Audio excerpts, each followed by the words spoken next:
আসসালামু আলাইকুম। Hi everyone, সবাই কি অবস্থা, কেমন আছেন? আমি আছি রবিন। বিদেশ জীবনে দেখতে দেখতে চলে গেল 4টি বছর। তো এখনো বুঝতে পারতেছি না যে কতটুকু সফলতা অর্জন করতে পেরেছি। যতটুকু সফলতা অর্জন করতে পেরেছি আলহামদুলিল্লাহ। কারণ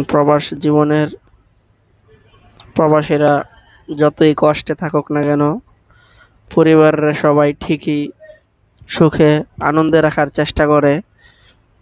তো প্রত্যেকটা প্রবাসী চায় যে তার সর্বোচ্চ পরিশ্রম করে এবং বেশি বেশি টাকা করে দেশে টাকা পাঠানোর জন্য।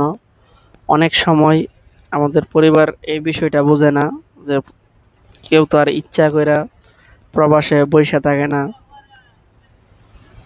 কারণ অনেকের 2 মাস 3 মাস চাকরি থাকে না, ডিউটি থাকে না, অনেকে খায়া না খায়া থাকে, অনেক কষ্টে জীবনযাপন করে প্রবাসে। তো পরিবার তো মনে করে যে বিদেশ শুধু টাকা টাকা, টাকার মেশিন, টাকার একটা গাছ আছে, গাছটার মধ্যে ঝুঁকি ঝুঁকি দিলেই কি টাকা পড়ে। আসলে বিদেশ এরকম না। মানে শরীরের রক্ত পানি কইরা তারপরে টাকা ইনকাম করা লাগে, কঠোর পরিশ্রম করা। যেরকম ধরেন এখন রাত বাজতেছে 3টা কি 3:30, আমি এখন ডিউটির মধ্যে আছি। প্রবাসী জীবনে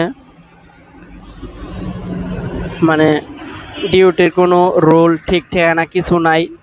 মানে আপনার কোম্পানির ডিউটি যখন, মানে কোম্পানি বলবে, হোক রাত্রে দিনে, যেই কোনো সময় আপনার ডিউটি আপনার করে যাইতে হইব।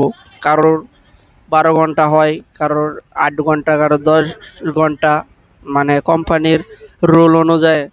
তো আমার ডিউটি 12 ঘন্টা, সাপ্তাহিক কোনো ছুটি নাই, মাসিক কোনো ছুটি নাই। তো আলহামদুলিল্লাহ, আল্লাহ তাআলার রহমতে ভালোই আছি। তো আজকের ভিডিওটার করার উদ্দেশ্য এটাই যে আমরা প্রবাসীরা কিন্তু অবহেলিত। যেরকম ধরেন দেশে বিদেশে পরিবারের কাছেও, যখন আপনি দীর্ঘদিন, কেউ দীর্ঘ 10 বছর, 12 বছর, 15, 16, 20 বছর প্রবাস কাটানোর পরে দেশে যাওয়ার পরে পরিবারে এক সময় বলে যে তুই প্রবাসে থেকে কি করছস, কি দিছস আমরারে, আমরা লে কি করছস। তখন এই যে কথাটা যখন আপনি শুনবেন পরিবারের মুখ থেকে, তখন আপনার হৃদয়টা, মনটা ভাঙিয়া যাবো যে আসলে আমি দীর্ঘ 7 বছর, 9 বছর, 12 বছর, 16 বছর বিদেশ থেকে আমি কি করছি, পরিবারের কি দিছি।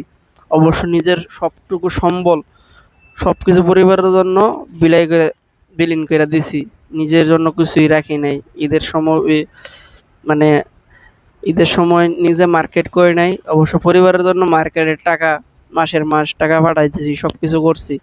অবশ্য নিজের জন্যই কিছু করি নাই। প্রত্যেকটা প্রবাসীর ভিতরে এক একটা দুঃখ, বুক ভরা ব্যথা নিয়ে প্রবাসে বসবাস করে। তো আল্লাহ তাআলার কাছে একটা অনুরোধ, আল্লাহ তাআলা যেন প্রত্যেকটা প্রবাসীর মনের নেক মাকসুদ ইচ্ছাগুলো আল্লাহ পূরণ করে দেয়, সবাই সুস্থ রাখে, ভালো রাখে। তো আজকের মতো আমার এই ভিডিওটা এখানেই সমাপ্ত। আর সবাই চেষ্টা করবেন যে প্রবাসে থাইকা নিজেরা কিছু পার্সোনাল টাকা পয়সা রাখার জন্য, যেটা জন্য আপনি ভবিষ্যতে মানে চলতে পারেন ভালোভাবে।